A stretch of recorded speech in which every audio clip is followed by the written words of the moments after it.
Assalamualaikum warahmatullahi wabarakatuh. Selamat datang di channel YouTube ini. Kembali lagi bersama aku Sona. Bagi teman-teman yang baru melihat channel YouTube ini, eh ya aku sampaikan bahwasanya I'm education and literacy enthusiast. Ya, di channel YouTube ini aku banyak ngebahas tentang yang namanya pendidikan, literasi, dan juga self reflection based on my knowledge and my experience. Sejauh ini udah publish 2 buku juga dari tahun 2021. Itu buku pertama 2002 buku kedua di tahun 2022. Selanjutnya di 2023 ini on the way untuk publish buku ketiga ya gitu. Oke, bagi teman-teman yang kepo terkait bukuku bisa aja cross check di link yang ada di deskripsi gitu kan, atau bisa aja langsung check out di link yang sama di deskripsi itu. Oke, pada kesempatan kali ini aku mau ngebahas tentang yang namanya isu yang kemarin sempat ramai ya. Emang nggak ramai banget sih, cuma ya ramai aja di kalangan orang-orang yang concern di dunia pendidikan gitu.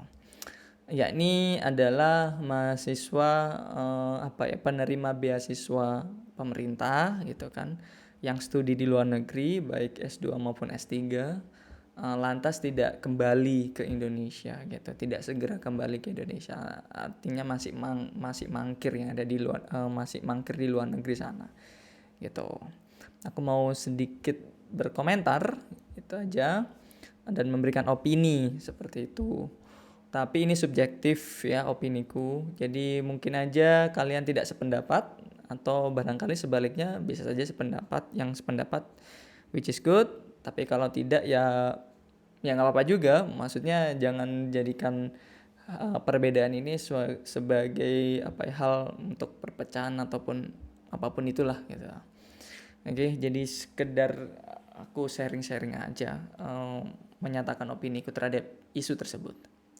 Oke, terkait isu tersebut, mahasiswa penerima beasiswa pemerintah gitu kan, yang tidak kembali gitu, dengar-dengar kabarnya emang ratusan kayak gitu. Ya, dari perspektif pemerintah ya, kalau aku bisa nilai bahwasanya ya cukup kesal gitu loh, karena negara ini kan berinvestasi terhadap yang namanya sumber daya manusia, yang lebih spesifik adalah kepada akademisi gitu loh, yang akan memberikan dana sejumlah tertentu agar mereka bisa lanjut studi di luar negeri ya, baik S2 maupun S3, master atau doktor gitu. Nah, lumrah sekali ketika emang udah selesai kuliah, ya mereka maksudnya negara ini minta mereka itu balik dong gitu loh. Ayo baliklah ke sini gitu kan. Bangun negeri ini butuh bantuanmu, masih kurang banyak hal gitu kan. Kamu kan udah kuliah ke luar negeri nih, punya banyak ilmu nih dan juga pengalaman nih gitu. Ayo ilmu dan pengalamanmu ini sekarang aplikasikan di negeri ini, negerimu tercinta ini gitu loh. Ayo gitu kan, kita bangun negeri ini gitu ya kan. Jadi emang sangat wajar ya, mereka itu minta mereka semua mahasiswa yang sudah selesai di sana itu untuk ayo segera balik, balik, balik, balik dan balik. Iya, that's good. Karena Indonesia ini atau negara ini juga masih banyak hal kekurangan ya, masih banyak hal ya, terdapat kekurangan seperti itu, sehingga perlu untuk dibenahi. Orang-orang yang ada di luar negeri sana gitu kan, dirasa memang capable gitu loh untuk membantu Indonesia menjadi lebih baik seperti itu. Tapi tidak serta-merta demikian ya, kita mesti juga lihat perspektif dari mahasiswa tersebut yang ada di luar negeri, yang mungkin masih mangkir gitu loh ya, nggak balik-balik. Ada juga yang mereka itu rela ngebalikin uangnya gitu ya kan, memilih untuk stay di luar negeri dan balikin uang yang udah mereka pakai ketika studi gitu. Mereka yang demikian udah dapetin kerjaan pastinya karena duitnya banyak di luar negeri gitu kan, mereka mau mengembalikan uang tersebut gitu. Ada yang juga yang seperti itu, dengar-dengar beritanya ya.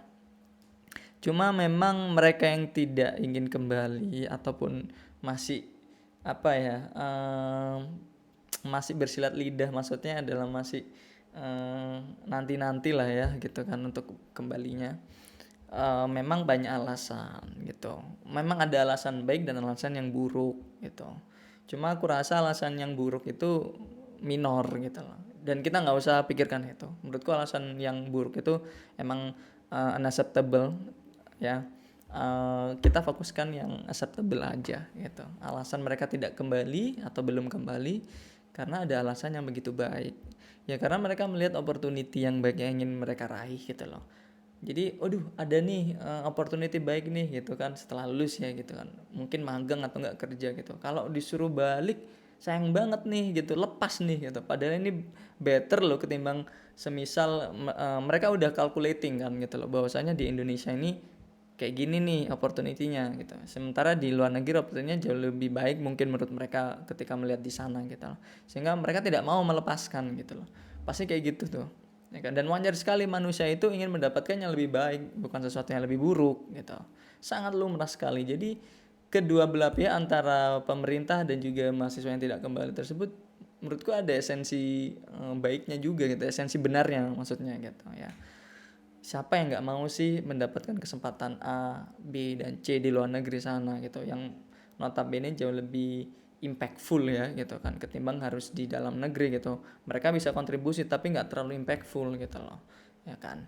uh, jadi memang kita harus soroti secara bijaksana ya kan, melihat perspektif dari pemerintah gitu kan, negara ataupun dari mahasiswa yang tidak kembali tersebut yang punya alasan baik ya, bukan alasan yang buruk. Kalau mereka punya alasan yang buruk ya nggak bisa diterima banget gitu loh ya, balik aja gitu loh seperti itu. Tapi kalau mereka punya alasan yang benar-benar baik, bahkan tidak hanya untuk mereka sendiri tapi baik untuk negara kita tercinta ini ya mereka pasti akan keep going for staying in another country gitu loh. Pastinya seperti itu. Jadi aku mungkin menanggapi seperti ini ya pada isu di mana mahasiswa itu nggak segera pulang setelah lulus di kampus luar negeri sana. Adalah ya pendidikan ini bukan bukan bukan suatu hal yang sifatnya instan ya gitu loh. Kita nggak ngomongin kuliah tapi pendidikan itu sendiri. Jadi maksudnya gini, pemerintah itu kan berinvestasi apa ya terhadap SDM gitu melalui jalur pendidikan, ya kan. Nah, ketika berinvestasi di dunia pendidikan seperti ini itu nggak bisa yang instan gitu loh, ya kan. Artinya tujuan dari pendidikan itu kan salah satunya adalah membuat orang jadi lebih baik nih, membuat manusia jadi lebih baik gitu. Agar mahasiswa yang di luar negeri jauh lebih baik terus bisa berkontribusi kepada negara. Ya emang nggak bisa instan gitu loh. Nah kan memandangnya sih seperti itu ya. Artinya jangan hanya diberikan kesempatan 2 tahun atau enggak 3 tahun gitu loh untuk melanjutkan studi gitu. Such a long process. Kasih mereka kalau baiknya adalah 5 tahun gitu, bahkan lebih gitu loh, ya kan. Sehingga apa ya gimana ya, orang yang belajar di luar negeri, kita harus akui di luar negeri emang baik ya. Tidak semua hal itu baik, cuma mostly gitu kan, generally di luar negeri itu baik, termasuk salah satunya pendidikan gitu lah. Apa ya, bayangkan aja orang yang belajar di luar negeri selama kurang lebih 10 tahun gitu kan, belajar ya gitu kan, dibandingkan orang yang 2 tahun, pasti kualitasnya berbeda gitu loh, ya kan. Pasti kualitasnya berbeda. Orang yang hanya 2 tahun kuliah gitu kan, oke, pasti getting better, pasti gitu kan. Cuma kalau di compare dengan orang yang udah 10 tahun pengalaman belajar di luar negeri ya beda lagi gitu loh, ya kan. Jadi pendidikan itu artinya pemerintah pada konteks ini ketika berinvestasi di dunia pendidikan, menurutku jangan hanya dikasih 2 tahun saja atau enggak 3 tahun 5 tahun gitu, bahkan bisa lebih gitu, ya kan, 10 tahun bahkan ya.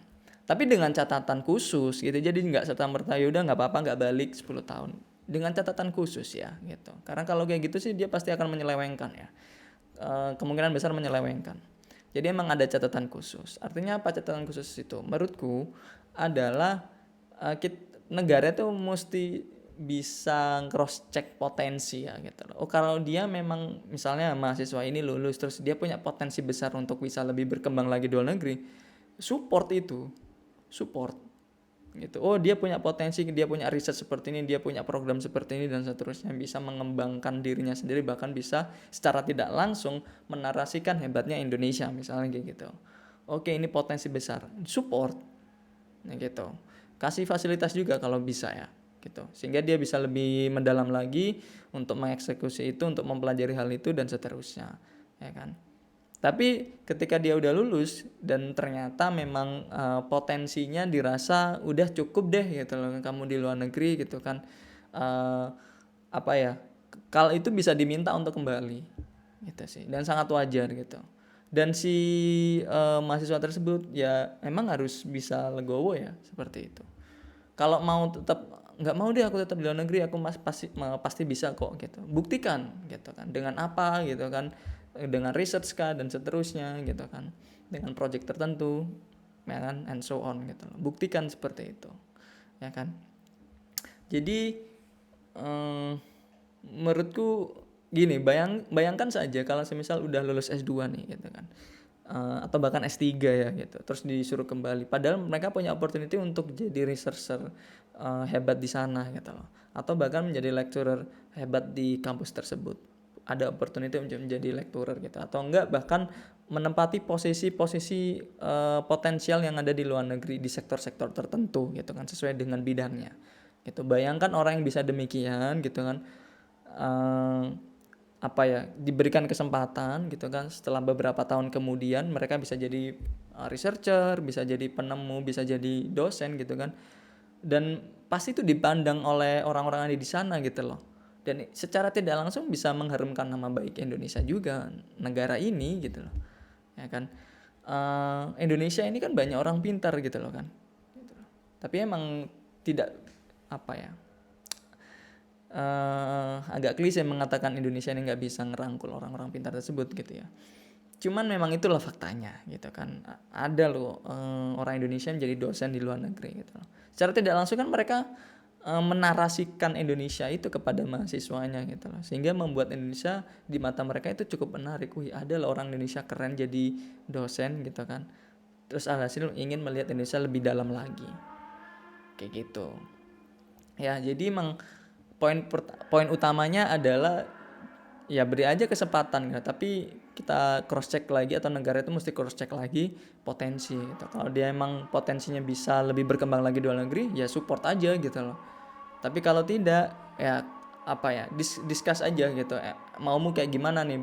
Mending balik deh. Tapi kalau kamu masih stay di sana, buktikan dengan ini, dengan itu dan seterusnya. Gitu. Ya kan? Lagi pula untuk berkontribusi kepada negeri tercinta ini kan nggak harus dari dalam gitu loh. Artinya sih kita bisa berkontribusi dari luar gitu. Jadi membangun Indonesia itu nggak hanya dari dalam sendiri, tapi bisa dari luar gitu. Bersinergi dengan orang yang sudah ada di dalam ya gitu kan. Bersinergi gitu loh.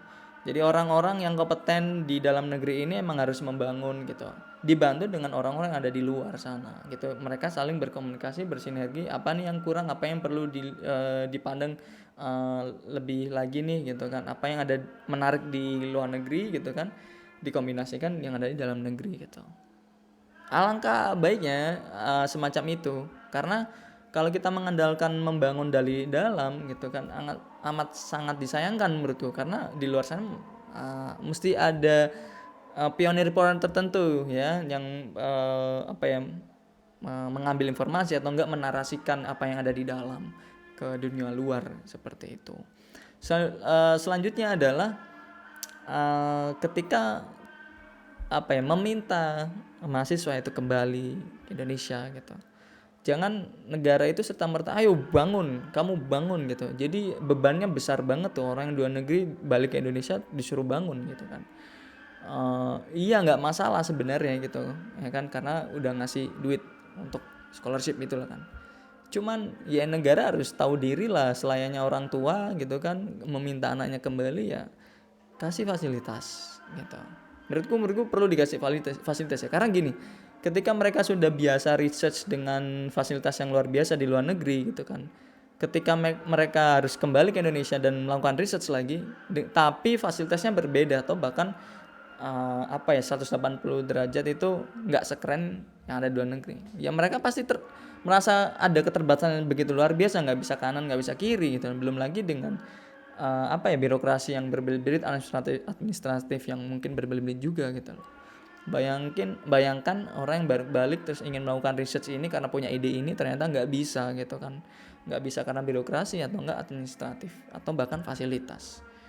Ya nggak enak banget pasti jadi researcher seperti itu gitu kan, punya banyak batasan sehingga pasti mereka akan merasakan apa ya, kegelisahan gitu dan bahkan sering utopia gitu kan, aduh coba ke luar negeri bisa gini bisa gitu gitu kan, banyak berpikir dan banyak yang namanya mengeluh terhadap kondisi di dalam seperti itu. Jadi emang harus bersinergi sih antara di dalam dan di luar. Lagi-lagi ketika emang dia ada potensi untuk lebih jauh berkembang lagi di luar negeri, ya kasih kesempatan gitu, bahkan support aja gitu. Tapi dengan wanti-wanti tadi ya, ini ya harus ada laporan lah mungkin kayak gitu, biar bisa ada kontrol dari pemerintah atau negara. Well, itu aja sekelumit opiniku. Jadi kalau disuruh kembali boleh aja, cuma lihat potensinya dulu. Kalau emang dia layaknya kembali ya kembali, tapi kalau emang potensinya masih bisa jauh lebih berkembang ya arahkan untuk lebih berkembang lagi di luar negeri, explore sana sini dan seterusnya. Well, itu aja mungkin bisa aku sampaikan opiniku ini, kurang lebihnya aku mohon maaf. Dan sampai jumpa di video berikutnya. Wassalamualaikum warahmatullahi wabarakatuh. Bye.